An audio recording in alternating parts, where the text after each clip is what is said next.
Subscribe कीजिए हमारे YouTube channel self study को तथा नए वीडियो के नोटिफिकेशन को प्राप्त करने के लिए बेल आइकन को प्रेस कीजिए।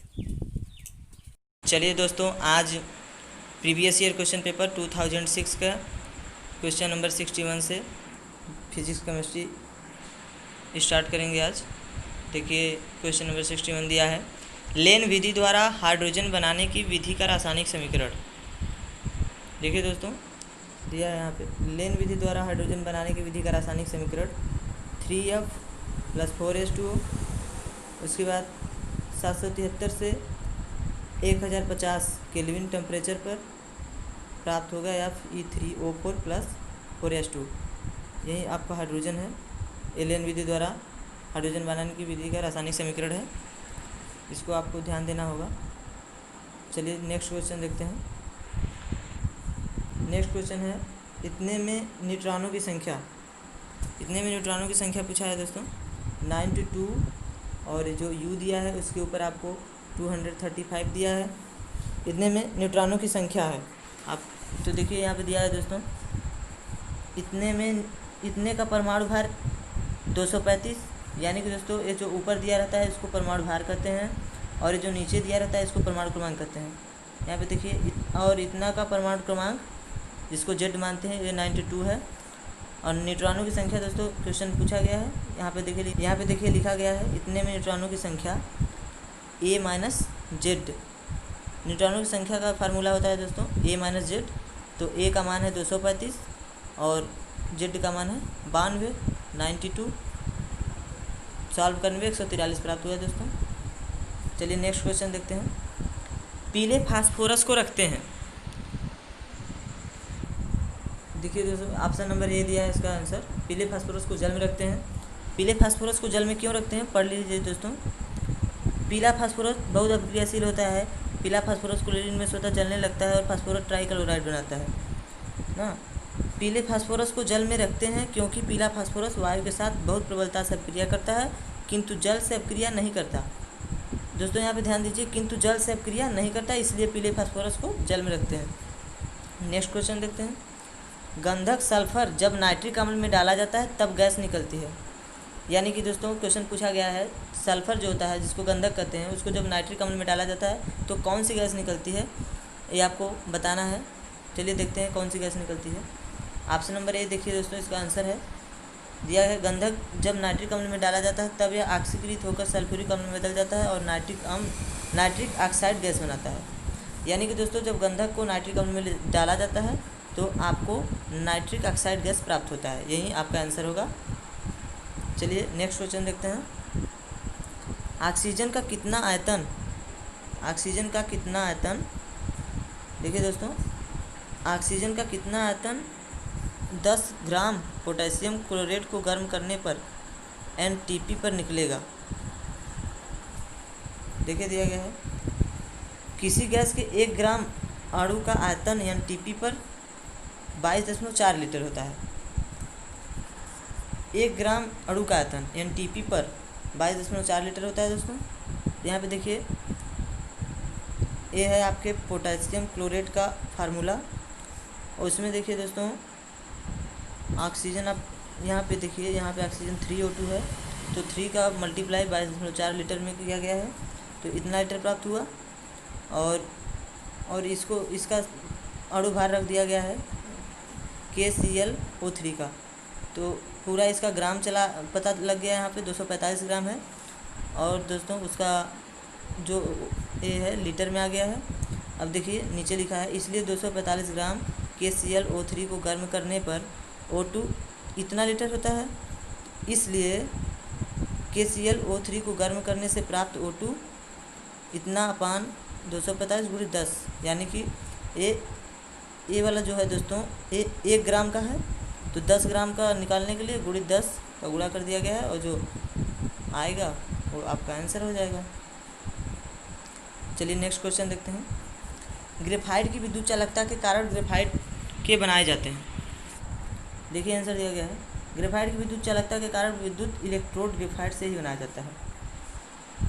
आपको ध्यान रखना पड़ेगा दोस्तों कि ग्रेफाइट से विद्युत इलेक्ट्रोड बनाया जाता है, जो कि ऑप्शन नंबर बी है। अगला क्वेश्चन देखते हैं, निम्न में से सबसे दुर्बल क्षार कौन सा है? आंसर देखिए दिया है दोस्तों, आवर्त में बाएं से दाएं जाने पर हाइड्रोक्साइडों की क्षारीय प्रवृत्ति घटती है, जबकि समूह में ऊपर से नीचे जाने पर क्षारीय प्रवृत्ति बढ़ती है। अतः इस प्रकार क्षारीयता का क्रम देखिए KOH से कम होता है NaOH का, NaOH से कम होता है CaOH2 का, उससे कम ZnOH2 का। अतः ZnOH2 निम्नलिखित में सबसे दुर्बल क्षार है, जो कि ऑप्शन नंबर डी है दोस्तों। चलिए नेक्स्ट क्वेश्चन देखते हैं, यदि 540 केल्विन पर 2 मोल आदर्श गैस का आयतन 44.8 लीटर हो तो उसका दाब होगा। दोस्तों दाब के लिए आप क्लास 11 में पढ़े होंगे, आदर्श गैस का समीकरण प्रयोग होता है जो होता है PV बराबर nRT। यहाँ पे देखिए दिया गया है आदर्श गैस का समीकरण PV बराबर nRT, आपको याद रखना पड़ेगा दोस्तों।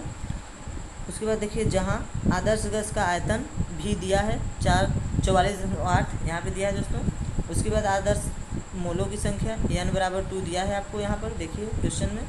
उसके बाद R का मान दोस्तों इतना होता है, आपको याद करना पड़ेगा इसको। R का मान होता है 0.082 एटम। और ये देखिए आगे दिया है परम ताप T का मान भी दिया है दोस्तों आपको यहाँ पे क्वेश्चन में 540 केल्विन। उसके बाद दोस्तों अब आपको बस केवल P का मान निकालना है, दाब निकालना है दोस्तों। P ये जो है इसका मान आपको निकालना है। इसके लिए P = nRT और इस V को इस तरफ ले जाएंगे तो अपान में हो जाएगा।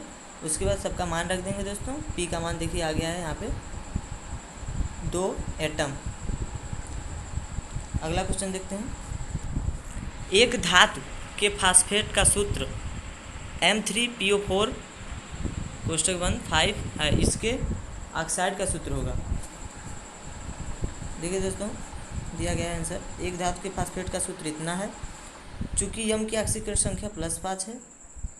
यहाँ पे देखिए दोस्तों इसमें जब आप यम की ऑक्सीकरण संख्या निकालेंगे तो +5 आएगा, इसलिए धातु के ऑक्साइड का सूत्र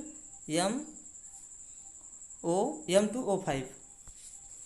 चलिए अगला क्वेश्चन देखते हैं, किस हाइड्रोकार्बन के मध्य द्विबंध बनता है? यह है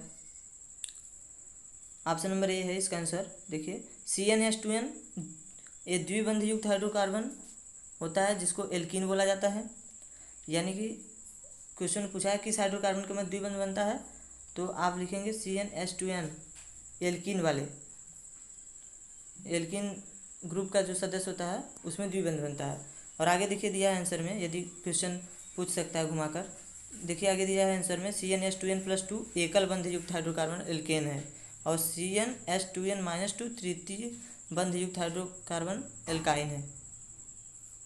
चलिए अगला क्वेश्चन देखते हैं, तेलों के हाइड्रोजनीकरण में प्रयुक्त होने वाला उत्प्रेरक है।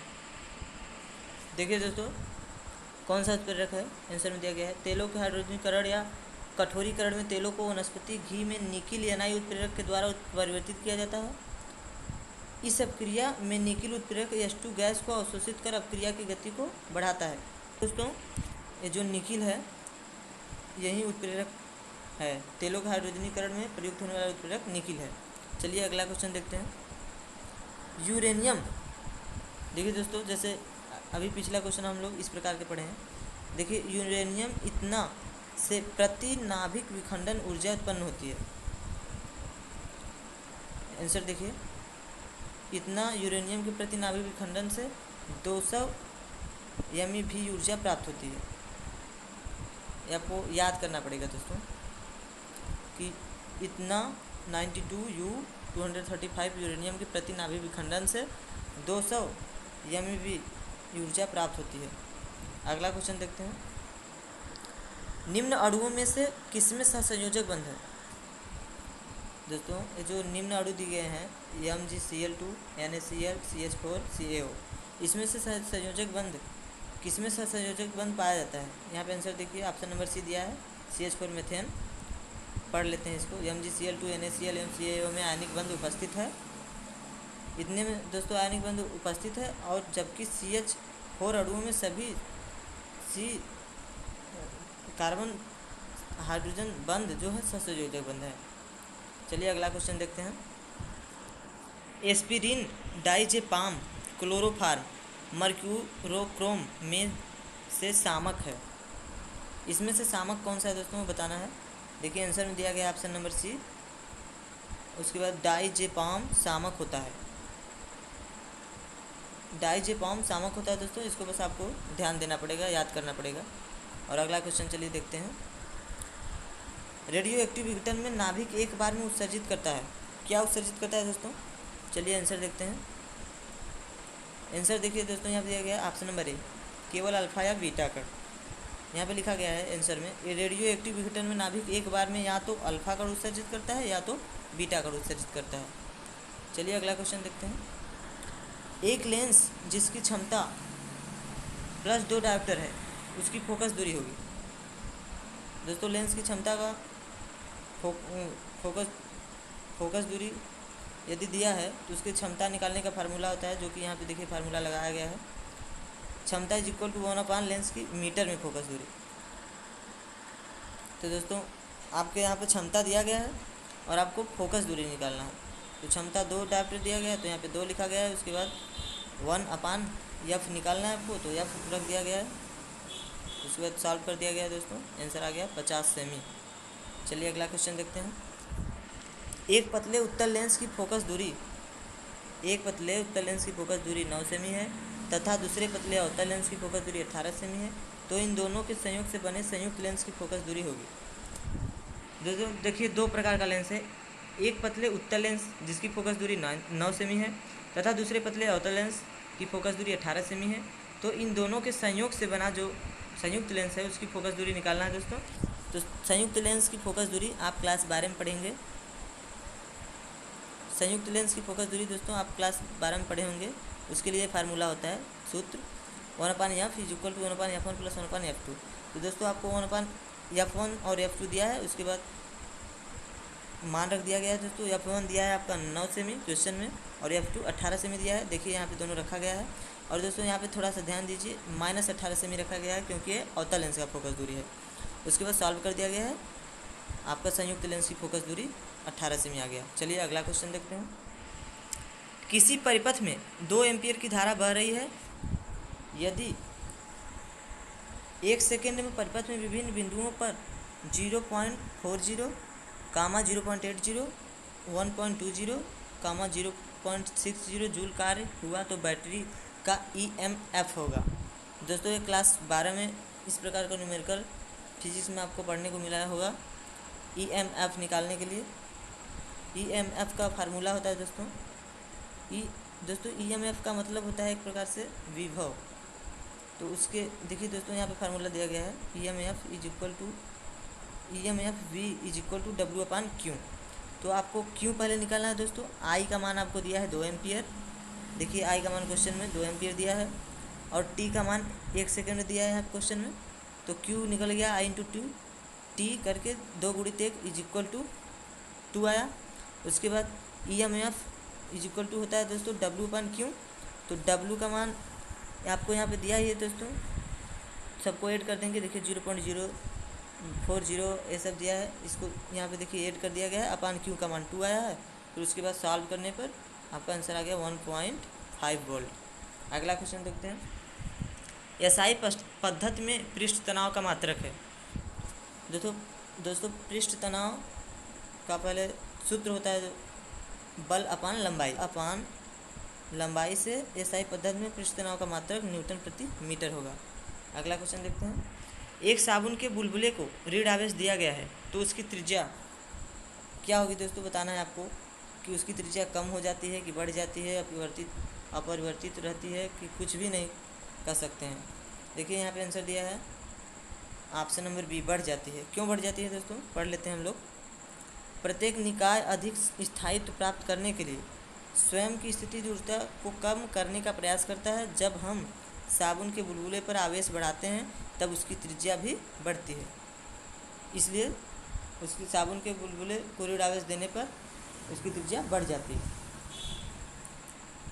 आज का वीडियो समाप्त होता है दोस्तों।